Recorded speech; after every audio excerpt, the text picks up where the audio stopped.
Bonjour à tous et bienvenue à ce nouvel agro-webinaire du mardi. On est aujourd'hui dans la thématique sobriété et on va parler aujourd'hui de la réduction du gaspillage alimentaire.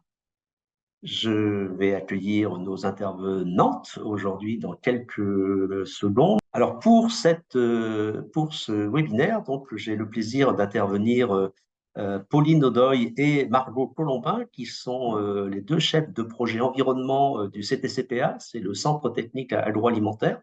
Ils vont plutôt vous aborder la réduction du gaspillage alimentaire sous l'angle de l'entreprise agroalimentaire.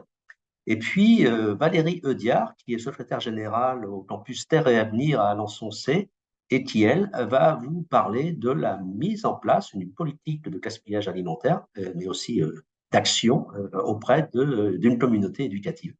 Et donc, ces deux approches seront très complémentaires. Je vais laisser la parole à Pauline et Margot pour pouvoir démarrer les interventions et je vous souhaite un bon webinaire à tous. Merci. Donc, bonjour à tous. Pauline Audoy, chef de projet environnement au CTCPA. Donc, j'ai la mission aujourd'hui de vous présenter les lignes directrices pour la réalisation d'un diagnostic des pertes et du gaspillage. Donc, je commencerai l'intervention et puis ma collègue Margot Colombin prendra la suite. Alors, en introduction, juste, on voulait excuser Muriel Mazière de Cofigeo qui devait être présente pour témoigner sur l'utilisation du guide en industrie agroalimentaire aujourd'hui et qui a eu un empêchement, donc qui ne pourra pas se joindre à nous. Voilà, donc on profite de cette introduction pour l'excuser. Donc, en deux mots, juste le CTCPA, donc, qui est un centre technique agroalimentaire, qui a été créé en 1950, alors à l'origine à destination de nos entreprises ressortissantes, qui sont les industriels des produits en conserve et des produits déshydratés, et puis qui tend peu à peu à diversifier ses activités et ses missions.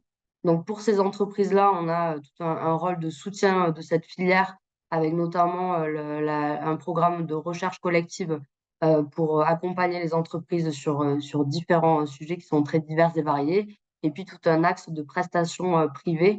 Donc on fonctionne un peu comme un bureau d'études sur ce volet-là, sur différentes thématiques, donc développement de produits, de procédés, conservation des produits, sécurité des aliments, performance industrielle et environnementale, emballage, sous différents formats. Donc ça peut être de l'audit, du conseil, des études, des analyses, des essais et beaucoup aussi de formation dans notre activité. Donc ce travail-là que l'on va vous présenter aujourd'hui, il fait suite à un contexte réglementaire qui est apparu récemment sur le sujet du gaspillage alimentaire, donc notamment avec la loi AGEC de 2020, donc AGEC pour anti-gaspillage pour une économie circulaire, qui a introduit un objectif dans cette loi de réduction de 50% du gaspillage alimentaire, alors qu'il y a un objectif national, hein, pas à atteindre par chacune des entreprises de façon individuelle. Mais voilà, un objectif national de réduction de 50% du gaspillage avec l'obligation, notamment pour tous les opérateurs agroalimentaires, de mettre en place une démarche de lutte contre le gaspillage avec notamment la réalisation d'un diagnostic alors qui était prévu avant le 1er janvier 2021. Donc voilà, on voit là qu'il y a eu un petit flou réglementaire et que il y a eu un petit laps de temps depuis la sortie de cette loi-là. En parallèle de cette loi AGEC au niveau français, il y a des travaux qui sont en cours. Alors, on y reviendra à la fin de la présentation sur un label, la création d'un label national anti-gaspillage alimentaire avec la création de référentiels sur les parties distribution, restauration, transformation qui sont en cours de création. Et puis, au niveau européen et international, la France doit rendre des comptes à l'Europe vis-à-vis de ces démarches de lutte contre le gaspillage alimentaire. Et donc, pour cela, elle a mis en place le questionnaire INSEE, qui est à destination de toutes les entreprises agroalimentaires de plus de 250 salariés, avec dans ce questionnaire toute une partie sur la quantification des déchets alimentaires. Donc, ce contexte réglementaire-là, il a mis un peu le sujet du gaspillage sur le devant de la scène pour les entreprises. Donc, nous, on a un lien très régulier avec elles. Elles nous ont fait remonter leur besoin de clarifier certains éléments sur ce sujet. Donc, on a créé en collaboration avec notre syndicat qui est l'ADEPAL, un groupe de travail sur le gaspillage alimentaire auquel 19 entreprises ont participé. Et l'objectif de ce groupe de travail, c'était de se retrouver régulièrement et de faire remonter leurs besoins sur le sujet et voir comment on pouvait les accompagner au mieux sur cette thématique. Donc, on avait ce groupe de travail. En parallèle, on a mené des entretiens individuels avec les entreprises pour éclaircir certains points tout au cours des travaux quand c'était nécessaire. On a aussi eu des échanges réguliers avec l'ADEME, donc, qui ont approuvé le guide et voilà, nous a permis de s'assurer que les travaux que l'on menait étaient bien en lien, étaient bien coordonnés avec ce qui se faisait au niveau national. Et puis, il y a d'autres structures, notamment la coopération agricole, Too Good To Go et Valoria, qui ont aussi apporté des éclairages supplémentaires tout au long de nos travaux. Donc, ce qu'il est ressorti des discussions et des échanges que l'on a eus avec les entreprises, voilà, on a une boîte à outils qui a été créée, mise en place par l'ADEME, justement pour encourager les entreprises à se lancer sur le sujet du gaspillage, avec notamment un outil Excel qui était mis à disposition, qui est toujours mis à disposition sur le site de l'ADEME, mais avec un retour des entreprises qui est un peu mitigé sur cet outil, qui est complexe à utiliser, qui est pas forcément toujours adapté aux données qu'elles ont disponibles en interne. Donc une charge de travail importante pour remplir cet outil avec peu de résultats exploitables. Et donc les entreprises nous ont demandé, pas forcément de recréer un nouvel outil, mais d'avoir en fait des lignes directrices qui leur permettraient d'adapter les données qu'elles ont déjà en interne à ces fameuses lignes directrices pour pouvoir elles-mêmes réaliser leur diagnostic de gaspillage alimentaire. Donc c'est en ce sens qu'on a élaboré en 2022-2023 un guide méthodologique que l'on va vous présenter aujourd'hui, qui a vraiment vocation à accompagner les entreprises de tout type, en fait, agroalimentaires et autres, dans la réalisation de leur diagnostic de gaspillage alimentaire. Donc ce guide méthodologique, alors il est en accès public sur le site de l'ADEME, sur notre site et sur le site de la DEPAL. Donc, il est constitué de la façon suivante. Alors, deux premières parties qui retracent un peu ce que je viens de vous dire sur le contexte et les objectifs du guide, la méthode qui a été utilisée. Une troisième partie sur le contexte réglementaire français-européen, qui est une partie assez exhaustive voilà, sur tous les textes qui sont relatifs au sujet du gaspillage. Une quatrième partie sur les définitions des notions clés sur cette thématique, donc notamment de perte et de gaspillage, et je vais y revenir juste après.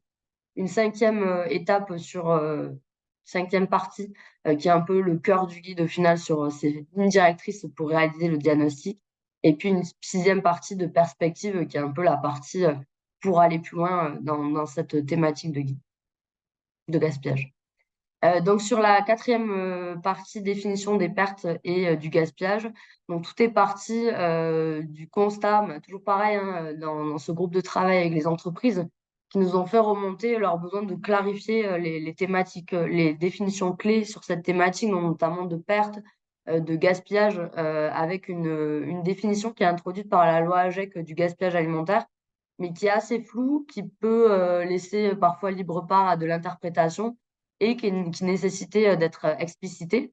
Donc, dans la loi AGEC, le gaspillage alimentaire, il est défini comme toute nourriture destinée à la consommation humaine qui, à une étape de la chaîne alimentaire, est perdue, jetée ou dégradée. Et donc, en lien avec l'ADEME, on a travaillé sur cette définition pour qu'elle soit plus claire et plus opérationnelle, pour qu'elle soit utilisable en fait dans le cadre de la réalisation d'un diagnostic de gaspillage alimentaire. Le fait d'être en lien avec l'ADEME, ça nous a permis aussi de s'assurer que forcément ce qui est sorti dans le guide est bien en corrélation avec ce qui est défini au niveau français. Donc on est arrivé sur ces définitions de perte et de gaspillage, donc qui sont bien explicitées dans le guide. Donc on a défini d'abord un terme global, général de gisement, qui définit toute nourriture destinée à la consommation humaine, qui est un endroit de la chaîne de la production alimentaire, est écarté de la chaîne de fabrication. Donc en gros, c'est vraiment le terme générique pour définir tout ce qui était censé en fait être incorporé dans le produit et qui se retrouve écarté de la ligne de production. Et de ces gisements, donc de ce terme général de gisement, on va ensuite déterminer définir les pertes et le gaspillage en fonction de la voie de valorisation de ces gisements. Donc tous les gisements qui sont valorisés en alimentation humaine, donc des produits qui sont donnés, déclassés, ou valorisés en alimentation animale, vont être considérés comme des pertes alimentaires. Et tous les autres gisements, donc qui sont valorisés de toute autre façon, compostage, cosmétique, incinération, enfouissement, vont être considérés comme du gaspillage alimentaire. Donc on a vraiment ce terme générique de gisement et ensuite la distinction perte et gaspillage en fonction de la voie de valorisation de ces gisements. Dans une optique de diagnostic de gaspillage et de perte alimentaire, on va exclure du périmètre tous les gisements qui sont considérés comme inévitables et non comestibles, puisqu'ils ne sont pas forcément intéressants en fait pour la mise en place de cette démarche. Donc, la définition de ce qui est inévitable, en fait, fait référence, pour une entreprise, à un gisement pour lequel elle n'a pas de levier d'action. En fait, un gisement qu'elle a déjà optimisé au maximum et donc, elle se retrouve avec ce gisement qui est inévitable, en fait, vraiment le gisement, de base qu'elle ne peut pas éviter et qui est incompressible. La notion, de non-comestibilité, alors là aussi, il y a pas forcément de définition, qui fait consensus et qui est partagé au niveau réglementaire. Mais en tout cas, un gisement qui est non comestible correspond à un gisement qui pourrait engendrer un risque sanitaire. Et il y a aussi d'autres facteurs qui rentrent en compte dans cette définition-là, notamment des paramètres socioculturels, donc des aliments qui sont considérés comme comestibles dans un pays, qui ne le sont pas dans d'autres. Donc il y a forcément cette notion de subjectivité en fait dans la définition d'un gisement non comestible. Et cette part de gisement inévitable et non comestible va être définie de façon arbitraire par la personne qui va réaliser le diagnostic dans son entreprise. Donc pour clarifier, pour aider les entreprises à définir quel gisement mettre dans quelle catégorie, on a proposé dans le guide un arbre de décision. Donc on le voit là sur la slide, de la clé d'entrée de cet arbre de décision, ça va être la question, est-ce qu'il existe un levier d'action ou pas sur le gisement en question. Donc l'idée, c'est d'appliquer cet arbre de décision à chacun des gisements issus de l'entreprise agroalimentaire. Donc pour chacun, on se demande, est-ce qu'il existe ou pas un levier d'action? Donc est-ce que l'entreprise peut compresser, est-ce qu'elle peut optimiser le gisement en question? Dans le cas où il s'agit d'un gisement inévitable et incompressible, l'entreprise va se poser la question de sa comestibilité ou non. Et dans le cas où le gisement est inévitable et non comestible, alors elle va pouvoir l'exclure de l'analyse. Donc ça fait le lien avec ce que je disais juste avant. Par contre, on le voit bien dans tous les autres cas, donc que le gisement soit inévitable et comestible ou évitable, comestible ou non, tous ces gisements-là, ces autres gisements vont être inclus dans le périmètre du diagnostic. Et c'est vraiment à la fin du processus, à la fin des lignes directrices que va vous présenter Margot juste après, on va se poser la question du type de valorisation de ce gisement et ça va nous permettre vraiment en fin de ligne directrice de se poser la question et de savoir dans quelle catégorie on met ce gisement. Est-ce que c'est une perte ou est-ce que c'est considéré comme du gaspillage? Le fait de vraiment réfléchir de cette façon-là, ça permet voilà, de prendre en compte dans le diagnostic vraiment tous les gisements qui soient considérés comme perte ou comme gaspillage et donc d'éviter de passer à côté d'un gisement qui pourrait être intéressant à prendre en compte dans un diagnostic de gaspillage. Donc si on applique en exemple cet arbre de décision à un procédé un diagramme de fabrication d'une entreprise qui fait par exemple qui transforme des légumes, donc à son étape de transformation, elle va générer un gisement par exemple d'épluchure. Donc si on applique l'arbre de décision à ce gisement épluchure, on va avoir deux cas. Alors vous le verrez dans le guide, c'est jamais blanc ou noir. On a toujours voilà, différents cas qui se présentent à nous en fonction en fait du contexte tout simplement de l'entreprise. Donc pour ce gisement épluchure, alors le premier cas, c'est de se dire, l'entreprise considère qu'elle a pas de levier d'action pour réduire ses épluchures. Elle enlève vraiment déjà le strict minimum. Il y a pas du tout de chair de légumes qui reste accrochée à cette épluchure. Donc elle est dans la partie part inévitable. Ce gisement est incompressible et il est non comestible puisqu'il s'agit d'épluchures. Donc dans ce cas, elle pourra choisir de l'exclure du diagnostic. Par contre, dans l'autre cas où elle se dit: j'enlève les épluchures, mais encore, de la chair de légumes qui reste, accrochée», donc on est sur une part évitable et comestible puisqu'il s'agit de chair de légumes Et dans ce cas-là, ben, elle va inclure ce gisement d'épluchure dans son diagnostic. Et à la fin des lignes directrices que vous allez voir, on va se poser la question de la voie de valorisation et donc de savoir si ces épluchures sont considérées comme des pertes ou du gaspillage. Voilà, donc j'ai fini pour la partie définition et je laisse la parole à ma collègue Margot pour la partie ligne directrice. Oui, merci. Donc, bonjour à tous. Donc, je poursuis effectivement sur la partie ligne directrice. Donc, on a constitué le guide de cette façon-là, à avoir différentes étapes, que ce soit voilà, des choses reproductibles aussi de manière assez simple pour les entreprises. Donc, on a beaucoup évoqué dans la partie définition le terme gisement. Donc, voilà, c'est vraiment toute nourriture destinée à la consommation humaine qui, à un endroit de la chaîne, est écartée de la fabrication. Pourquoi? Parce que je vais réutiliser ce terme de multiples reprises. Donc, on a 7 grandes étapes que je vais pas à pas vous expliciter avec l'application d'un exemple fictif d'entreprise agroalimentaire pour vous permettre un petit peu de suivre ces différentes étapes. Donc, on a une première étape de définition du périmètre de l'analyse et donc notamment de poser voilà sur quelle ligne de production, sur quel périmètre de l'entreprise on va finalement réaliser ce diagnostic. Alors l'enjeu de pouvoir couvrir l'ensemble des gisements, donc être sur un périmètre le plus large possible. Et puis évidemment, on va se poser la question de l'amont et de l'aval, c'est-à-dire à partir de quand on va arrêter cette analyse. Et donc, c'est ce qu'on a appelé finalement le périmètre de responsabilité de l'entreprise. C'est-à-dire qu'en amont, donc le périmètre va débuter à partir où l'entreprise est entre guillemets propriétaire de la matière première. Donc, si l'entreprise réalise le transport des matières premières, il faut pouvoir intégrer aussi les gisements qui peuvent être liés, par exemple, à des pertes liées au transport amont. Et puis, pour tout ce qui est aval, on est sur exactement la même logique avec aussi tout ce qui va être réclamation client, c'est-à-dire que ça va vraiment être la prise en compte de l'ensemble des gisements auxquels on a accès à la donnée. Donc, ça va vraiment aussi être au cas par cas en fonction de la traçabilité et de l'accès aux données des entreprises. Donc, on est vraiment sur un périmètre au niveau de l'usine, de l'entreprise, mais il faut pouvoir élargir au maximum pour se dire, voilà, toujours la question, est-ce qu'on a un levier d'action ou non sur ces gisements-là? On a une seconde étape qui est de lister l'ensemble des types de gisements sortant de l'usine.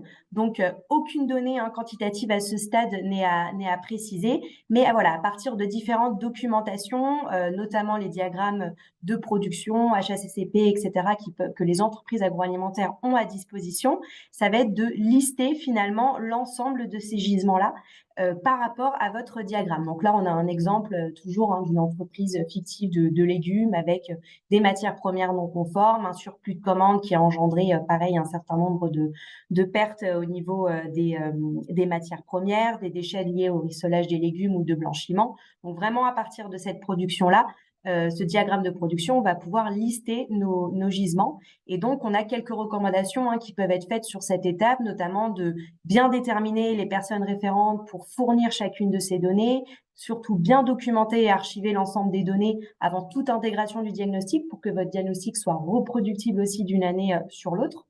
Et donc, du coup, en étape 3, finalement, on va, selon les définitions, donc là, ça va être l'utilisation de l'arbre de décision, ça va être d'exclure ou non les gisements. Donc là, on est dans un exemple où on a eu des prélèvements liés au contrôle qualité avec ouverture du produit et tests réalisés dans le produit, ce qui rend donc le produit non comestible. Et étant donné que le prélèvement d'échantillons a été entièrement optimisé au maximum pour être aussi en règle par rapport aux exigences à ce niveau-là, on peut considérer que ce gisement-là est exclu. En revanche, l'ensemble des autres ont finalement coché toutes les cases pour pouvoir rentrer dans notre arbre de décision et être pris finalement en compte dans le diagnostic.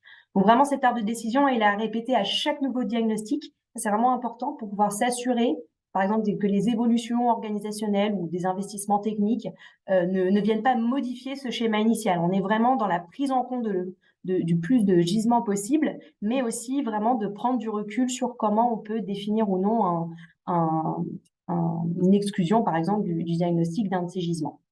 On a une quatrième étape qui est finalement, une fois qu'on a réalisé et exclu, selon les définitions, nos différents gisements, on va aller récupérer différentes données de tonnage, notamment, alors une unité qui est pertinente pour nous. Alors là, on a donné une unité fictive, mais ça aurait pu être sur un an. par rapport au fait que vous réalisez votre diagnostic sur 1 an. Et d'ailleurs, dans le périmètre, on a dû être assez rapide sur la présentation, mais sur le périmètre temporel, ça peut être 1 an comme 3 mois, comme voilà, il faut vraiment être vigilant sur qu'est-ce qui va être pertinent pour vous pour faire votre diagnostic.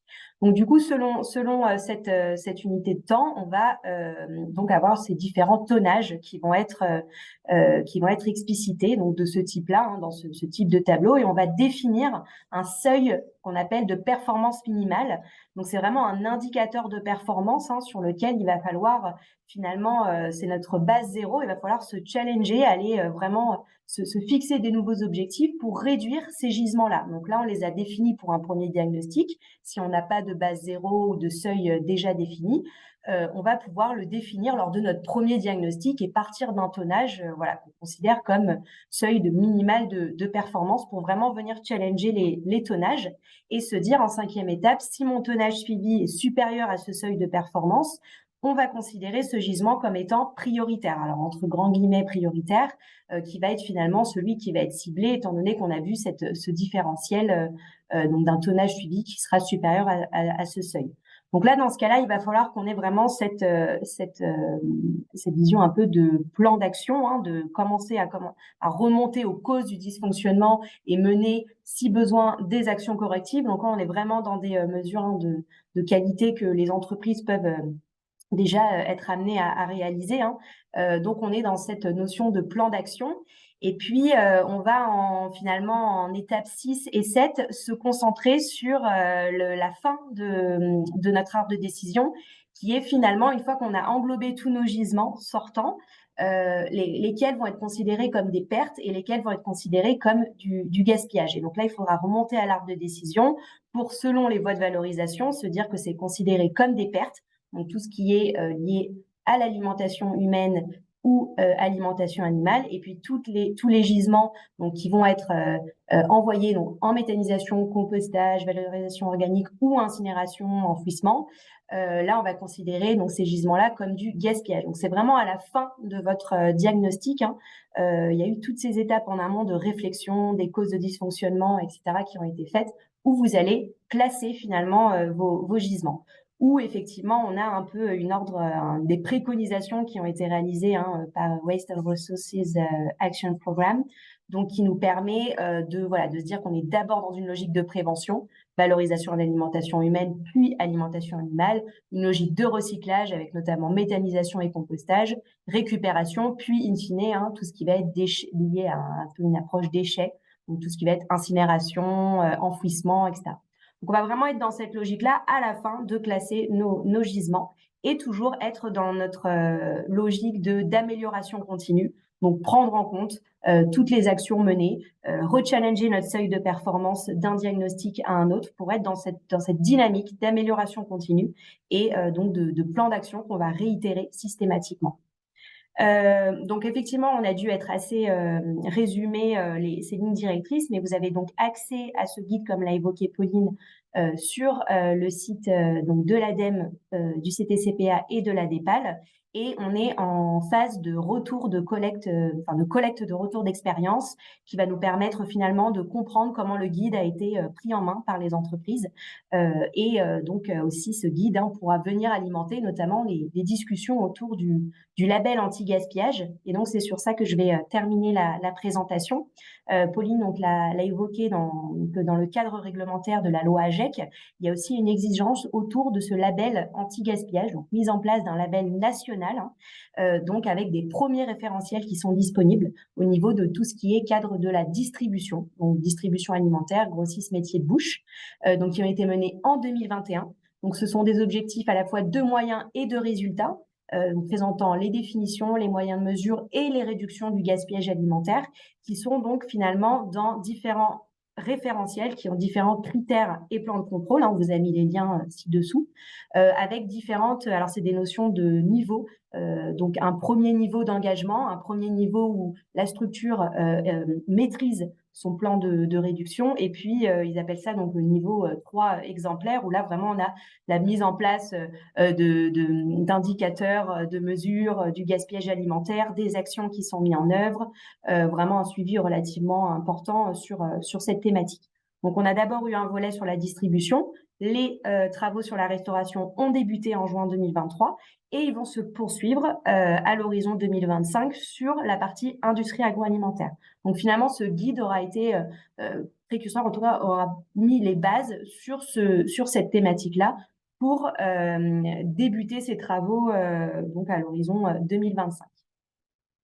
Et donc très rapidement, donc au CTCPA, on peut aussi venir accompagner les entreprises pour mettre en place ce guide donc sous la forme de deux formations, soit en inter-entreprise, entre plusieurs entreprises, soit au sein d'une même structure pour venir vraiment accompagner à la mise en œuvre du guide donc, ADEPAL CTCPA. Voilà, je vous remercie de votre attention.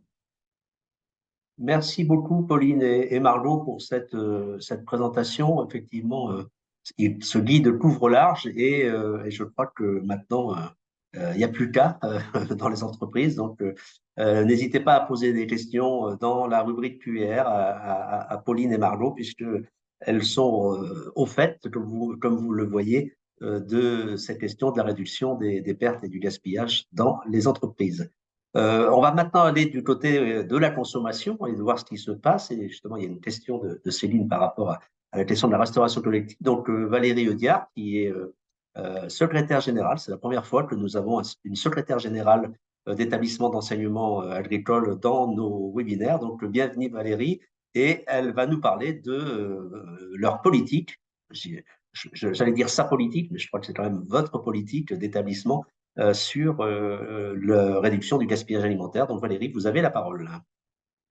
Merci, bonjour à toutes et à tous. Donc, une rapide présentation de notre établissement. Nous sommes un établissement d'enseignement agricole technique en Normandie et dans l'Orne, campus Terre et Avenir, avec un lycée qui dispose d'une restauration scolaire. On accueille actuellement, ça fait 2 années qu'on a une hausse des effectifs relativement importante. On sert environ 600 repas jour le midi et 300 repas le soir, puisque nous avons une proportion d'internes importante. Donc, nous sommes des producteurs de déchets via cette restauration scolaire. Et donc, je vais vous parler un petit peu de toutes les actions qu'on a pu mettre en place et aussi les perspectives que l'on a dans notre établissement. Donc, juste pour resituer un petit peu les choses, dans l'établissement dans lequel je suis arrivée, il y avait déjà une logique de tri des déchets qui était mise en place depuis longtemps. Ça fait presque 20 ans que les élèves sont habitués à trier les déchets chez nous. Donc, ils trient les déchets alimentaires des non alimentaires. Il y avait eu tout un projet qui avait été mis en place dans l'établissement il y a 20 ans, dans le cadre d'Agenda 21. Pourquoi je parle de ce tri? Parce que le fait de trier les déchets, c'est déjà une première sensibilisation des usagers de la restauration scolaire sur le volume des déchets. On a, vers 2015, on a souhaité aller un peu plus loin. On avait un volume de déchets qui était en dessous de la moyenne nationale. On était à 120 grammes de déchets par convive. On faisait des pesées en semaine témoin. Et on a mis en place une enquête vraiment dédiée au gaspillage alimentaire. On a interrogé les usagers du self pour comprendre pourquoi on avait du gaspillage alimentaire dans notre établissement. Et à la suite de cette enquête, on s'est rendu compte qu'on avait beaucoup de trop servi. C'est-à-dire qu'il y avait des assiettes qui étaient servies à l'avance, comme ça se fait dans beaucoup de self. Et les personnes prenaient l'assiette, même si elles n'aimaient pas, même si c'était trop plein. Donc, on a mis en place le service à la demande, c'est-à-dire qu'il n'y a aucune assiette qui est préparée à l'avance. Ça a demandé une adaptation quand même de l'équipe de cuisine, une adaptation aussi dans la file d'attente du self, mais on a vu tout de suite une baisse significative du gaspillage alimentaire puisqu'on a réduit de près de 50% notre gaspillage alimentaire. En plus de cette mesure de service à la demande, on a mis en place un salade bar pour tout ce qui est crudité. Donc, toujours dans cette logique où, en fin de compte, quand l'usager se sert, il mange ce qu'il se sert. En gros, c'est ça la leçon qu'on a tirée du service à la demande et du salade bar.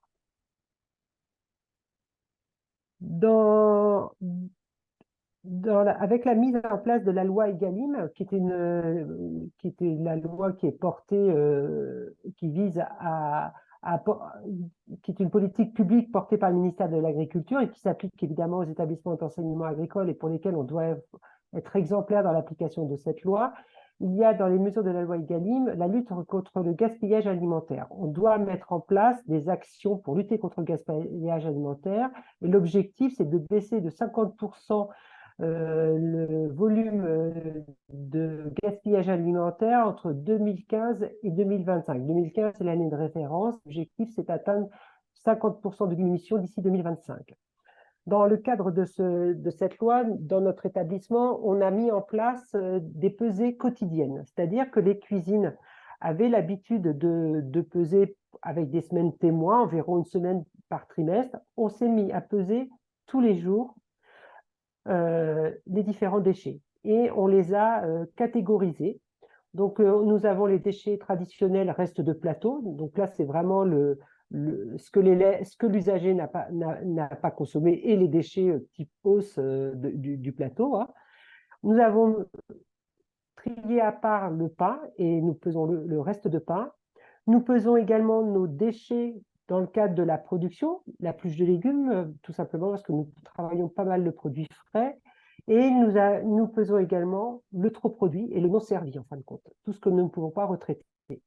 Donc voilà les 4 types de déchets qui sont pesés quotidiennement par l'ensemble des équipes de cuisine. Et on a la chance d'avoir un outil qui nous a permis d'enregistrer ces pesées et de pouvoir les analyser.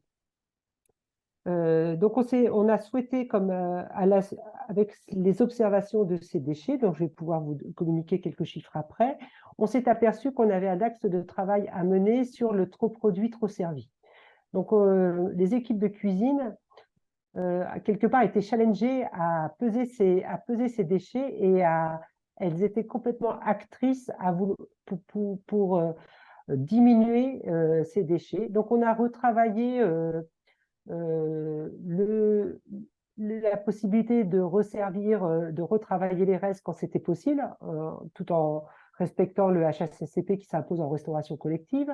On a mieux travaillé également avec la vie scolaire pour avoir une précision sur nos effectifs et pas avoir de variation d'effectifs, parce que parfois notre trop produit non servi était lié à une variation d'effectifs, une classe qui partait plus tôt et on n'était pas prévenu et la cuisine avait produit en conséquence et on ne pouvait pas réutiliser.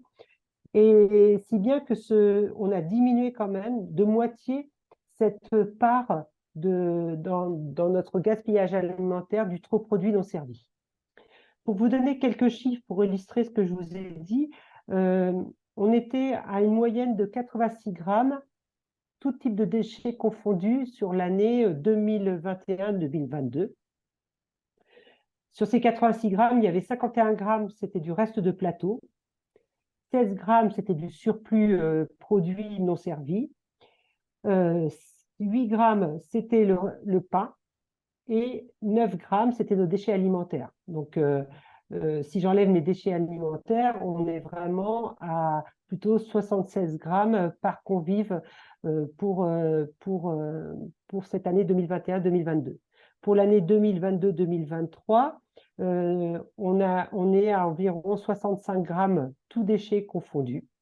Et notre surplus alimentaire, vous voyez, on était à 16 grammes, on est passé à 9 grammes en surplus alimentaire non servi. Donc là-dessus, on a bien travaillé. Le pain, on est environ à 6 grammes et le reste plateau, on est à 43 grammes. Donc, on est arrivé à une sorte de palier où on a du mal à progresser de façon significative si on veut encore plus diminuer ce gaspillage alimentaire. Donc, on a déjà fait un premier travail avec... on a répondu à un appel à projet du ministère de notre direction régionale de l'agriculture à travers le programme national de l'alimentation où on a fait de l'information auprès des usagers sur nos fournisseurs. En fait, on a été mettre une cartographie de tous nos fournisseurs et une présentation des fournisseurs pour sensibiliser les élèves sur les denrées alimentaires qui étaient utilisées en cuisine et aussi les faire réfléchir sur le respect de cette denrée alimentaire et du travail qui est réalisé en cuisine pour travailler cette denrée alimentaire. Parallèlement à ça, on a également réalisé des vidéos chez nos producteurs pour présenter le travail de ces producteurs. Donc là, on est vraiment sur un travail de sensibilisation sur la denrée alimentaire. Et là, on va également être accompagné dans le cadre d'un appel à manifestation d'intérêt lancé par la région Normandie sur l'établissement durable. Il y a un axe gaspillage alimentaire et on va avoir un audit de Biomasse Normandie, qui est une association qui travaille notamment sur la gestion et la valorisation des déchets, qui va nous aider à aller plus loin dans l'analyse de nos déchets et puis certainement mettre en place un autre plan d'action pour diminuer cette part, nos déchets. Je voulais également préciser, je ne l'ai pas fait dans ma présentation, qu'on a beaucoup d'animations aussi dans l'établissement avec l'équipe pédagogique, avec les enseignants, soit dans le cadre des référentiels, soit dans le cadre de projets de classe, où on peut avoir des actions de sensibilisation au gaspillage alimentaire qui sont menées auprès de nos élèves. Je pense au printemps des transitions. Je pense également on avait mis en place un petit badge anti-gaspi qu'on remettait à l'usage, à l'élève qui avait qui n'avait pas de déchets dans son plateau. Voilà ce type d'action qu'on peut faire en termes de sensibilisation. Je repense à ce que les deux intervenantes ont dit avant moi. La prévention et la sensibilisation sont vraiment des leviers d'action importants dans le gaspillage alimentaire. Voilà, juste pour quand même un dernier petit chiffre pour donner une idée quand même du volume. Le tonnage des déchets alimentaires, chez nous, ça représente 7,5 tonnes quand même. Donc, se pose la question pour nous, à partir du 1er janvier 2024, du devenir de ces déchets alimentaires. Nous compostons la partie déchets de pluches de légumes, c'est facile à composter. Et là, nous trions donc déjà nos biodéchets à part. Va se poser la question pour nous du devenir de ces biodéchets avec la collectivité et le service qui gère les ordures ménagères sur la collectivité. Donc ça, c'est une vraie question aussi qu'on est en train de traiter là d'ici la fin de l'année, puisqu'au 1er janvier, cette collecte de biodéchets est faite séparément. Voilà ce que je pouvais vous dire sur le témoignage d'un établissement scolaire. Merci beaucoup, Valérie. Vos interventions sont très complémentaires. Alors, comme Valérie a une réunion à partir de 13h50, elle va devoir nous quitter à 13h50. Donc, n'hésitez pas à poser les questions à Valérie dès maintenant pour qu'elle puisse y répondre avant de partir. On aura un peu plus de temps avec Margot et Pauline, mais peut-être il y a déjà deux questions. Alors, je l'ai perdu. Des questions de Céline qui disait sur la question, il n'y a pas de label prévu sur la restauration collective.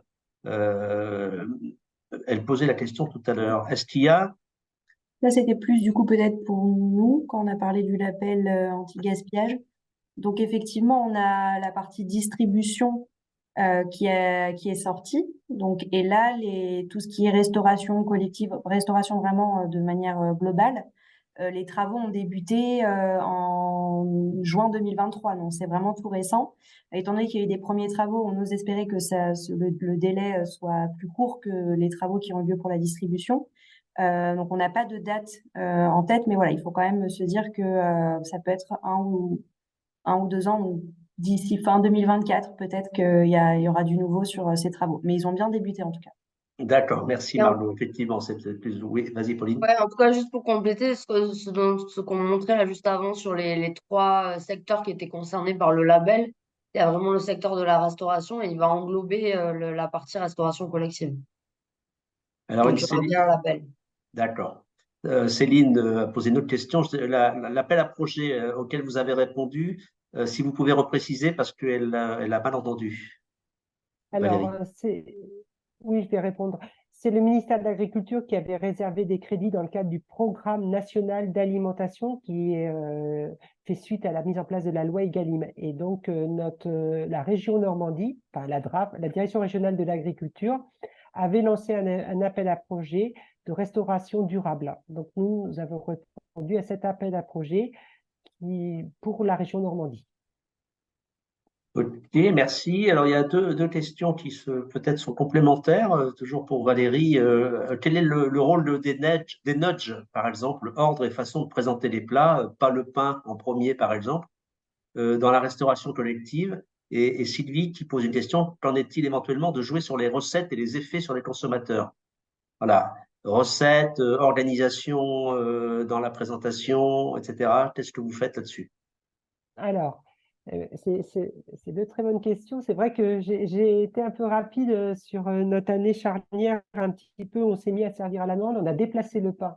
En fin de compte, maintenant, le pain est servi à la fin de la chaîne, n'est pas servi, l'élève ne se sert plus en début de chaîne. On l'a enlevé de la chaîne, si bien on pourrait penser on pense qu'il prend du pain en fonction des plats qu'il s'est servi. Ça, c'est une première disposition. La deuxième disposition qu'on a prise, c'est le légume d'accompagnement est maintenant déplacé et c'est un service, c'est l'élève qui se sert lui-même le légume d'accompagnement. Et on a comme projet, on va étudier comme projet de mettre en place un self participatif le soir, c'est-à-dire que ça sera plus l'équipe de cuisine qui va servir, on va organiser que le plat chaud, voilà, le plat chaud, c'est l'élève qui se servira lui-même. Donc avec un principe d'assiette unique, en fin de compte, il servira une première fois son entrée et ensuite il viendra rechercher son plat principal.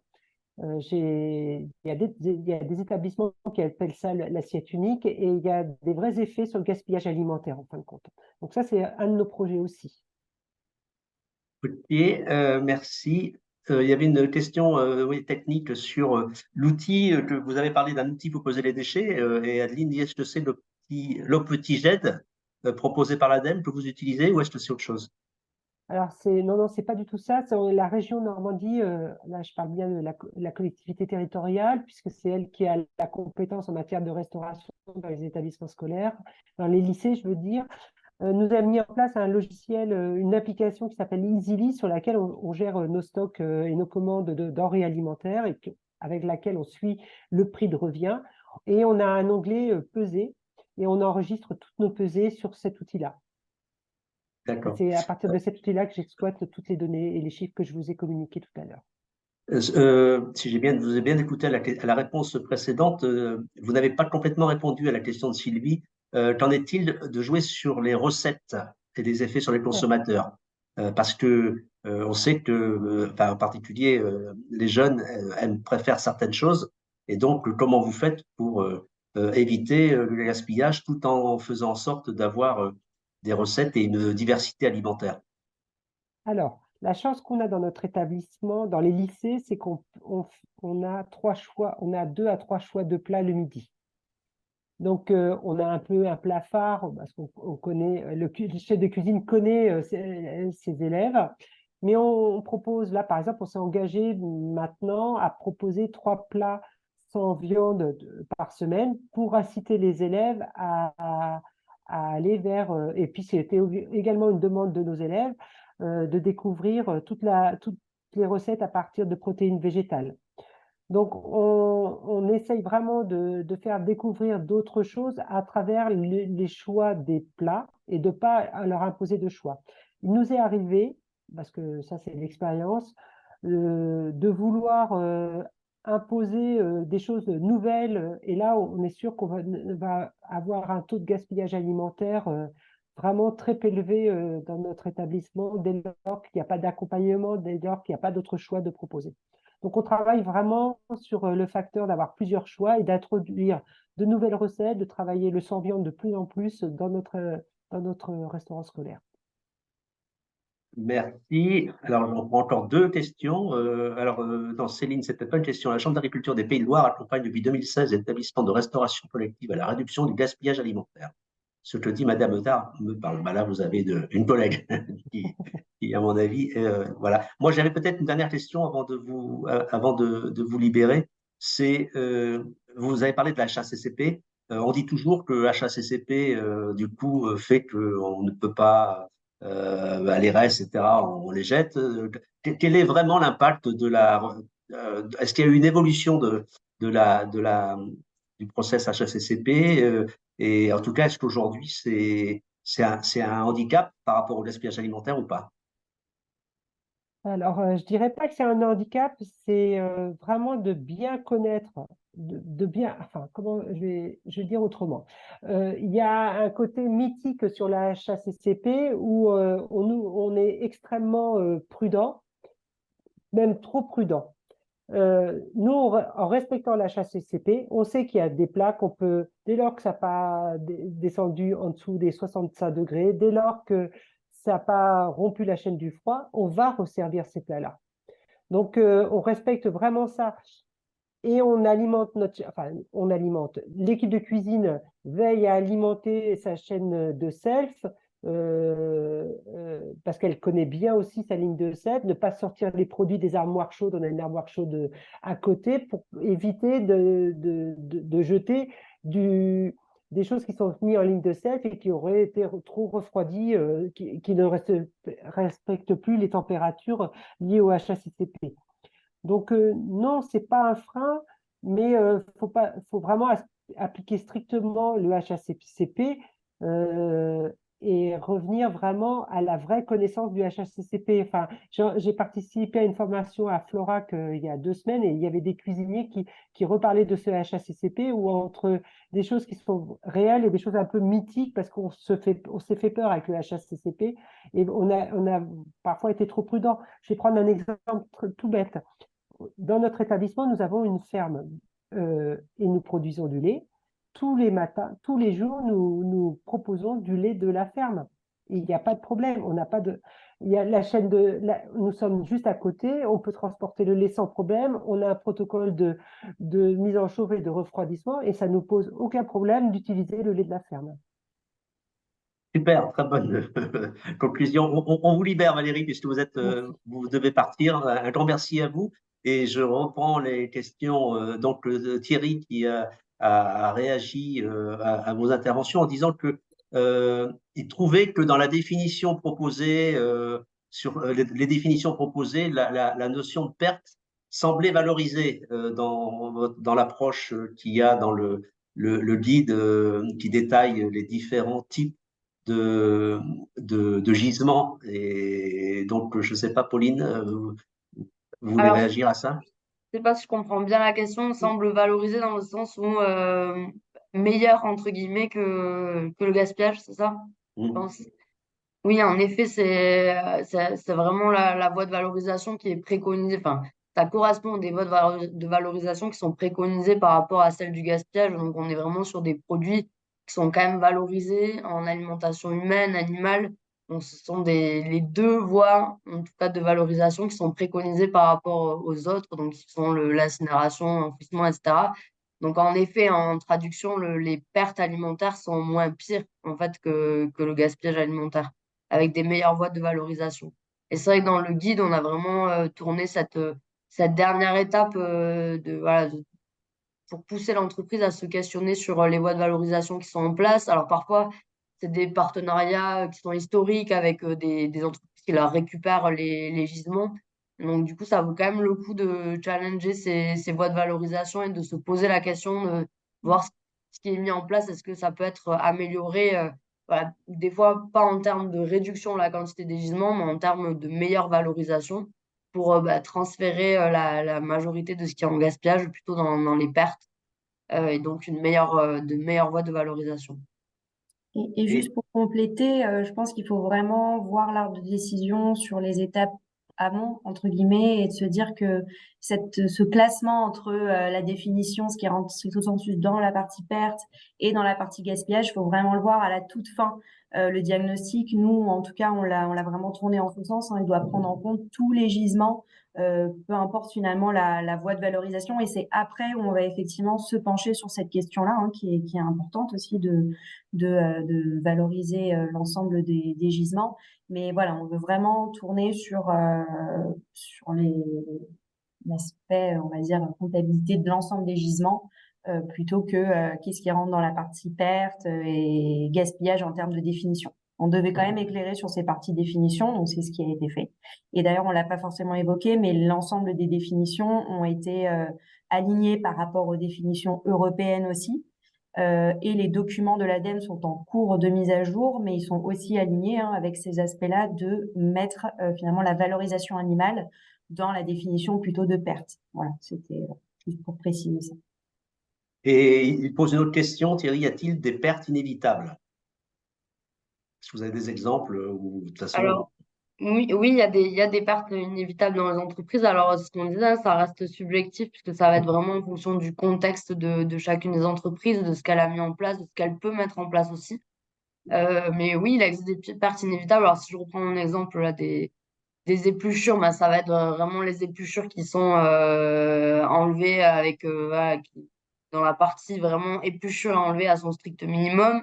Mais ça peut être aussi dans les entreprises, ben, tous les échantillons qui sont prélevés pour faire du contrôle qualité et qui sont prélevés, voilà, le nombre minimal de produits est prélevé de la chaîne en lien avec la réglementation pour faire des tests de stabilité, etc.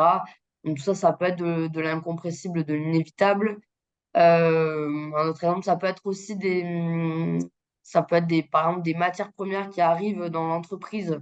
Donc, si je reprends le lien avec ce que disait Margot sur la partie périmètre, l'entreprise est responsable de ces matières premières à partir du moment où elle passe le seuil de l'entreprise. Mais si ces matières premières arrivent non conformes par rapport à des risques divers et variés, et en tout cas que ces matières premières cochent pas le cahier des charges de l'entreprise et qu'elles peuvent être dangereuses pour le produit fini, bah, dans ces cas-là, ça fait partie des pertes incompressibles puisque c'est pas forcément du périmètre de responsabilité de l'entreprise et ces matières premières vont être perdues et ne peuvent pas être évitées. Donc, il y a des cas, alors il y en a peu, hein, mais c'est aussi pour ça qu'on l'a tourné de cette façon-là. Mais il y a des cas où on va se retrouver dans les gisements inévitables et non comestibles, et donc qui vont être exclus de l'analyse du périmètre du diagnostic. ok, moi j'avais deux questions. Une plus sur voilà, où en sont les entreprises, en particulier les entreprises agroalimentaires et de distribution. Est-ce que vous voyez depuis justement, non seulement avec les lois qui arrivent, mais aussi peut-être dans le changement culturel, est-ce que vous voyez comment dire, une appropriation rapide et en croissance justement des outils que vous proposez et du coup de la suite vers les labels? Voilà, est-ce que c'est significatif ou est-ce que c'est vraiment quelques entreprises qui veulent se différencier? Est-ce que c'est du gaspille washing ou pas, quoi? Alors, je pense que, moi, je commence Margot, tu compléteras si besoin, mais je pense qu'au début de nos travaux, alors on a commencé nous en 2021 sur ces travaux-là. Au début, alors c'est vrai que les entreprises s'intéressaient au sujet, mais sans savoir vraiment par quel bout le prendre en fait. Donc, elles avaient vraiment besoin de se saisir du sujet, d'avoir ces définitions, d'avoir ces lignes directrices pour savoir dans quelle direction partir. Là, c'est vrai que depuis que le guide est sorti, alors on a, nous, ce que disait Margot, on fait une consultation pour savoir comment a été utilisé le guide, ce qui pourrait être amélioré, etc. Mais on fait aussi de la formation en parallèle. Donc, on a aussi, on est en lien avec ces entreprises agroalimentaires-là. Alors, on peut pas dire que c'est à la marge. Il y en a quand même pas mal qui commencent à se saisir du sujet. Et en fait, beaucoup ont déjà mis en place beaucoup de choses en fait en interne. Ce qui manque, c'est la partie structuration et aller dans le sens vraiment d'un diagnostic structuré et d'un plan d'action, voilà, d'une structuration de leur démarche.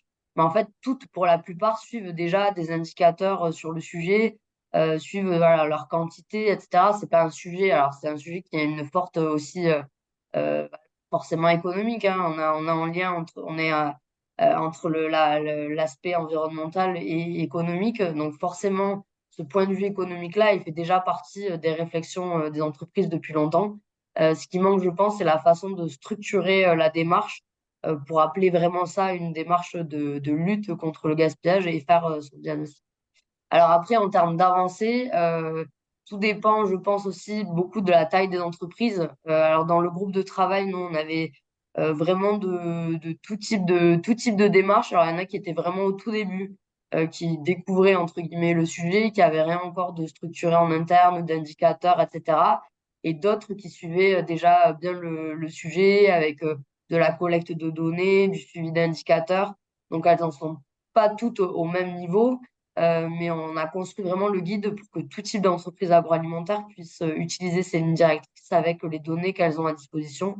Donc, soit des données qu'elles collectent déjà, mais qui leur permettent, du coup, les lignes directrices leur permettent de structurer leur démarche, soit partir de zéro et utiliser voilà, des documents du style un registre des déchets, voilà, des documents qui sont obligatoires pour toutes les entreprises et qui permettent de simplifier la mise en œuvre des lignes directrices.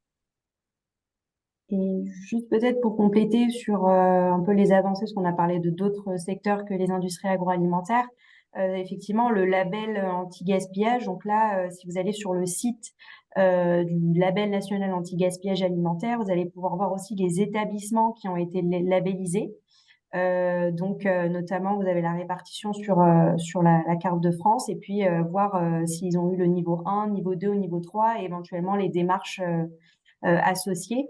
Et donc, c'est vrai que ce label, hein, on sent quand même il va y avoir un élan au niveau de la distribution, de la restauration, puis des industries agroalimentaires. Enfin, ce label va venir finalement donner cet élan, peut-être aussi.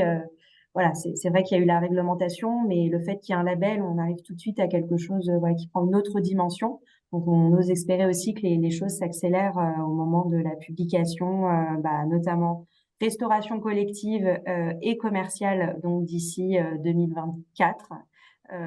Et puis après 2025-2026, les industries agroalimentaires. Merci. Deux dernières petites questions. Une question de Catherine. On entend sur les médias que la DLC est une source de gaspillage. N'est-ce pas un excès de sécurité pris lors de la détermination de cette DDM? Ce point est-il présenté aussi comme un levier? L'évolution. Alors, DDM, je ne sais plus, mais DLC, date limite de consommation, mais DDM, ça veut dire. Date de durabilité minimale. D'accord, pardon. Mais du coup, on est effectivement, on est sur un levier d'action hein, à ce niveau-là et on pousse aussi au niveau de l'étape, on va dire un peu de perspective, d'aller plus loin dans les relations fournisseurs. Voilà, il y a quand même des choses à faire au niveau industrie, au niveau de la distribution, sur ces temps de stockage, temps de durée de vie des produits. Voilà, effectivement, c'est un des leviers. Après, il y a des actions un peu annexes qui par exemple Too Good To Go, qui mettent en place sur certains produits des petits logos santé, goûter, observer pour aussi sensibiliser sur certains produits d'épicerie notamment qui peuvent être consommables même à date voilà dépassée.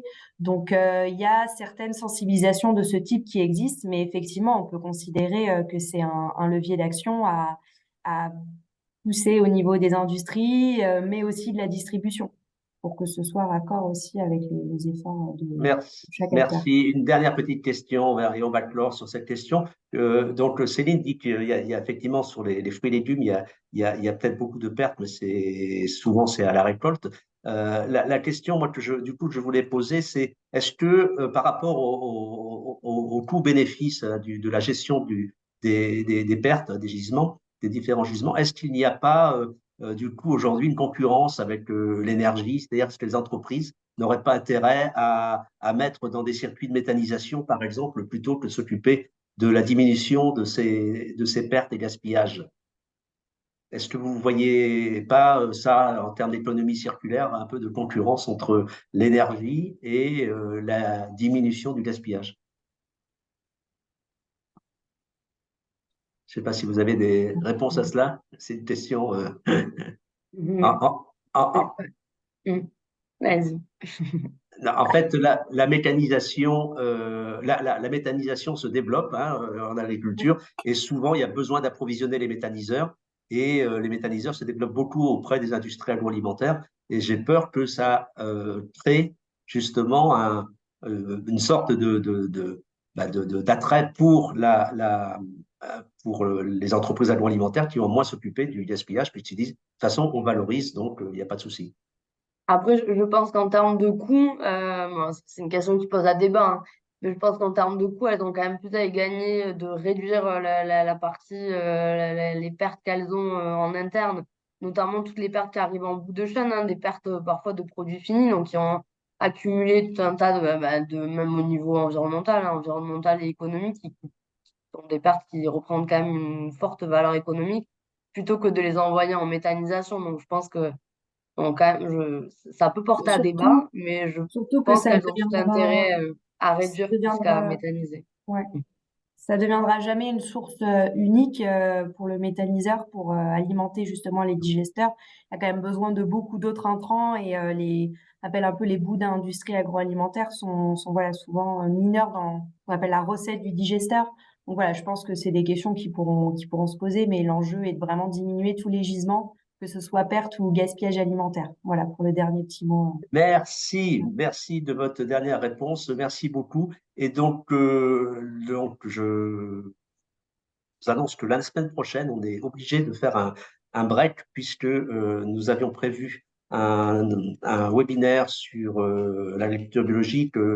Y aura-t-il encore de l'élevage en agriculture biologique? Et on a eu un désistement de dernière minute d'un des intervenants. Et donc, ce webinaire sera reporté au mois de janvier. Et donc, rendez-vous pour ceux qui continuent à nous suivre le 12 décembre, le mardi 12 décembre, pour le dernier webinaire de la saison et qui portera sur la réduction dans les usages de l'eau, la sobriété, on reparlera de sobriété dans les usages de l'eau. Je vous souhaite une bonne semaine et merci encore Pauline et Margot et merci aux participants. À bientôt.